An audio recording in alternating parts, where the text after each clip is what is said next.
22 వీరమిందుడు శ్రీ అగస్త్యుడు. పరమశివుని పాదారవింద భక్తి పూర్వ పుణ్యవశముచే ఈ జన్మను పవిత్రము చేయుటకు దొరుకును. బెబ్బులు పంజా వంటి సంసార బంధమును ఛేదించుకుని దుస్తరమైన సంసార సాగరమును శివభక్తి అను ఓడచే తరింపగల్గును. ఈ విషయములో శివభక్తుల సేవ తిరుగులేని సాధనం.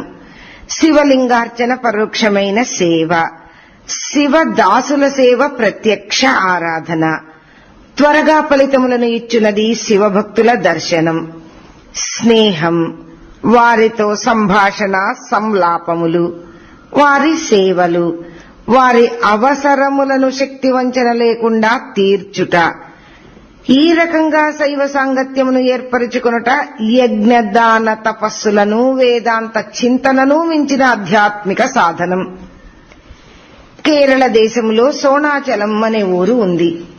అక్కడ శూద్రకులమున జన్మించిన వీరమిందుడు బాల్యం నుండి శివభక్తుల పట్ల అమితమైన ఆదరాభిమానములు కలిగి వారిని సేవించేవాడు. శివుని యందు కూడా అతనికి అంత భక్తి లేదేమో, ఇంతవరకు బాగానే ఉంది, లోకము మెచ్చు సంగతియే. కాని ఈ భక్తుని భక్త ప్రేమ వీరరసపూరితము.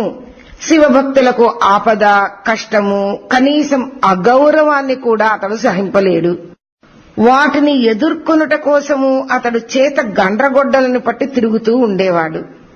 అలనాటి పరశురాముని జ్ఞప్తికి తెచ్చు విధంగా శివభక్తులకు ఎవరైనా హాని, అవమానం తలపెడితే వారిని నా గొడ్డలితో నరికి పోగులు పెడతా, లేదా ప్రాణ త్యాగమునైనా చేస్తా, కాని సహించేది మాత్రం లేదు అని కఠోర ప్రతిజ్ఞ చేశాడు. అతని భౌతిక ప్రవృత్తియే కాక మనోదృష్టి కూడా నిశితంగా తీక్షణంగా ఉండేది.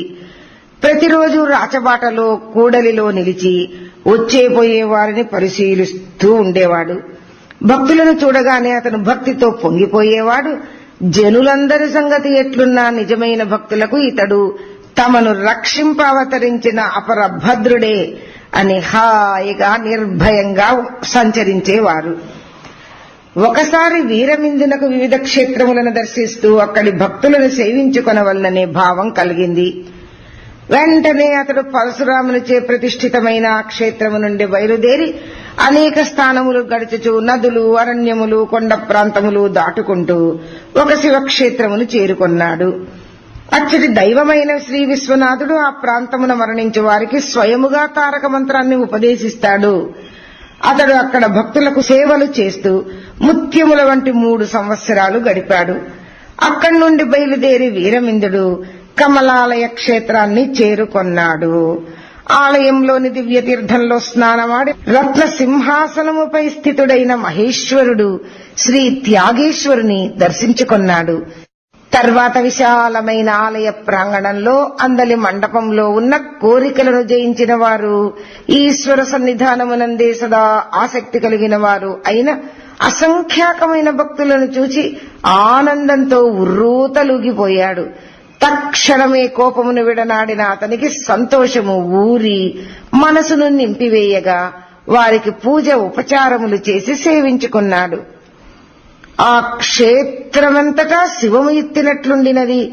ఎక్కడ చూచినా శివనామ స్మరణ, రుద్రాక్ష దండలు, విభూతి యొక్క కాంతులు, పరిమళము, జంగమ దేవరలు, కావిళ్లు, శంఖారావములు, గంట నినాదాలు, శివ, హర, భవ ఇత్యాది నామస్మరణలు, జడలు కట్టి కపాల పాత్రలతో సంచరించు భైరవ యోగులు, కైలాసమును వరపించు ఆ కమనీయ కమలాలయ దృశ్యమును చూచిన వీరమహేశ్వరుడైన వీరవిందునికి వెర్రెత్తిపోయింది.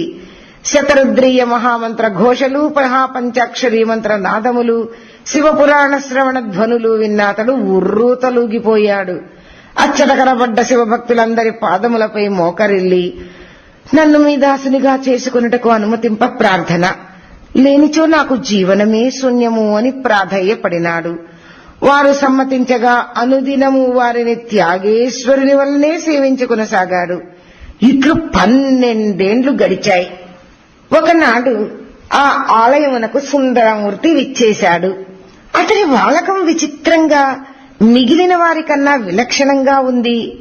పల్చని జరీ వస్త్రాలు, కస్తూరి, చందన, పునుగు, జవ్వాది ఇత్యాది సుగంధలేపన ద్రవ్యములతో నిండి మిసమిసలాడుచున్న బంగారపు శరీర ఛాయ, మెడలో పూలమాలలు, బంగారు ఆభరణములు, స్త్రీ సంయోగము వలన పసుపు ఎరుపు రంగులంటిన శరీరము, వస్త్రములు, మితిలేని రతిక్రీడచే ఎర్రబడ్డ కళ్ళు, చెక్కిళ్లు, వంటిపై ఘాట్లు, నుదుటిపై విభూతి మినహా మిగిలిన అంగాంగ వర్ణనమంతా ఒక వీర విట చక్రవర్తిని సూచిస్తోంది.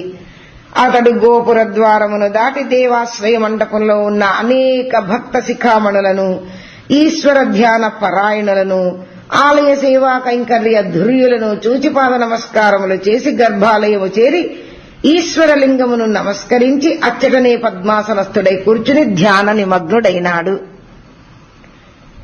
ఈ స్థితిలో సుందరుని చూచిన వీరమిందుడు అతడొక ధూర్తుడు, దారి తప్పి గుడిలో చెరబడ్డ మెండగండడు, కపటి అని భావించి అతడు భక్తులెవరిని ఆదరించకపోవుట, దొంగ కొంగ ధ్యానము నటించుట చూచి తోక తొక్కిన తాచువలే అయినాడు. ఇన్నేళ్లు అతని క్రోధము ప్రకటము అగుటకు సందర్భము లేక అణిగి ఉండి ఇప్పుడు ఈ అమాయక సుందరిని చూడగానే అగ్ని పర్వతము వలె బద్దలైంది. స్వావశము తప్పి పళ్లు పటపటలాడిస్తూ రంకెలు వేస్తూ పరశువునెత్తి అతనిపై దాడి చేయుటకు వడివడిగా రాసాగాడు. ఈ అలజడికి కళ్లు తెరిచిన సుందరుడు ఆ అనూహ్యమైన దాడికి బెదిరిపోయి గభాలున గర్భాలయంలోకి దూకి తలుపులు గట్టిగా బిటాయించాడు. వెంటనే త్యాగేశ్వర దేవుని శరణు వేడుకొన్నాడు. సుందరుడట్లు తన వేడు తప్పించుకుని గర్భాలయంలోకి ప్రవేశించుట వీరవిందునకు పట్టరాని ప్రకోపం కలిగించింది. ద్వారము వద్దలే నిలబడి బిగ్గరగా, ఓరి శివద్రోహి, మాయావి, ఆలయాన్ని అపవిత్రము చేసిన క్షుద్రుడా, బయటకు రారా అని రంకెలు వేశాడు. భయంతో బిక్కచచ్చిన సుందరుని పక్షము వహించిన త్యాగేశుడు వీరమిందుడిని ఉద్దేశించి, ఓయి వీరమింద, ఈ సుందరుడు నా అనుమతితోనే లోనికి రాగలిగాడు. ఇతడు నాకు మిత్రుడు. ఇతనిపై నీ కోపం అన్యాయం అన్నాడు. అది విని వీరమిందుడు, పరమేశ్వరా, నీవు ఏకాంతంలో ఉండగా ఈ ధూర్తుని లోనికి అనుమతించుట సంప్రదాయానికి విరుద్ధం కాదు. పైగా ఇతడు కాముకుడు. ఇక నుండి నీ భక్తుల విషయంలో నా స్వంత వివేకము, తీర్పు అనుసరించుటే మంచిది.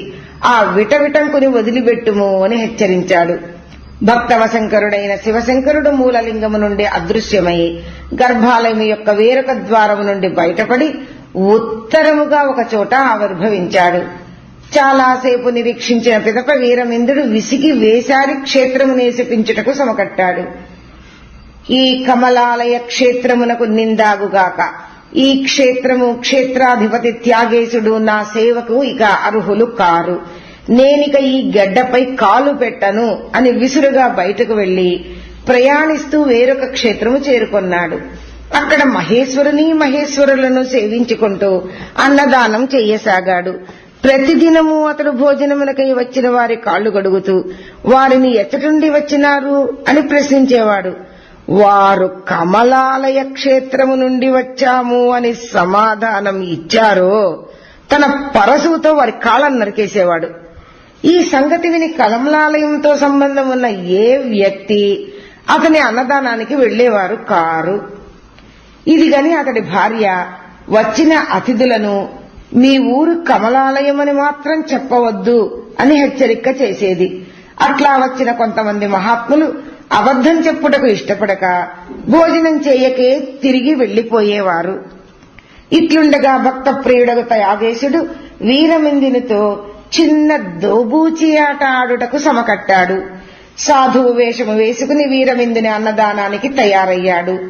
వీరమిందుని భార్య అందరితో పాటు అతన్ని కూడా యథాప్రకారం హెచ్చరించింది. కాని సాధువు, నాకు చావంటే భయంలే, అబద్ధం నేను చెప్తానా, ఆకలితో కడుపు మండిపోతోంది కాబట్టి ఈ చోటు కాదని ఇంకో చోటుకు పోలేను, శివభక్తుని చేతి ప్రసాదమైన ఏమీ, దెబ్బ అయిన ఏమీ అన్నాడు. వైరాగ్యంతో కూడిన అతని మాటలకు ఆమె కంగారుపడి కర్తవ్యం ఏమా అని ఆలోచించసాగింది. తరువాత వీరమిందుడు భక్తుల కాళ్లు కడుగుటకు మొదలుపెట్టగానే అతని కుడి పక్కనే ఉన్న గొడ్డలి తీసి ఆమె వేరొక పక్క ఉంచింది. వీరవిందుడు మారువేషంలో ఉన్న త్యాగేశ్వరుని కుడికాలు పట్టుకుని, అయ్యా తమదేవూరు అని అడగగానే శ్రీమత్ కమలాలయము అని బదులిచ్చాడు అతడు. వీరమిందునకు పిడుగుపడ్డట్లయింది. వెంటనే గొడ్డలి కోసం చూడగా అది అచ్చట కనపడలేదు. దాని కొరకు వెదుకుచుండగా సాధువు కాస్త పరిగెత్తసాగాడు. గొడ్డలి దొరకపుచ్చుకుని వీరవిందుడు అతని వెనుకపడ్డాడు. సాధువుడు ఇట్టే కనబడి అట్టే మాయమవుతుండేవాడు. వీరవిందుడు ఆశ్చర్యపడుతున్నంతలో సాధువు శ్రీపుర కమలాలయ పుణ్యభూమి ప్రవేశించాడు. వీరవిందుడు తన ప్రతిజ్ఞను భంగపరుచుకున్నట్టుకు ఇష్టపడక సరిహద్దులో నిలబడి త్యాగేశ్వరుని పైపు పరశువు గిరగిర తిప్పి గురి చూసి విసిరాడు.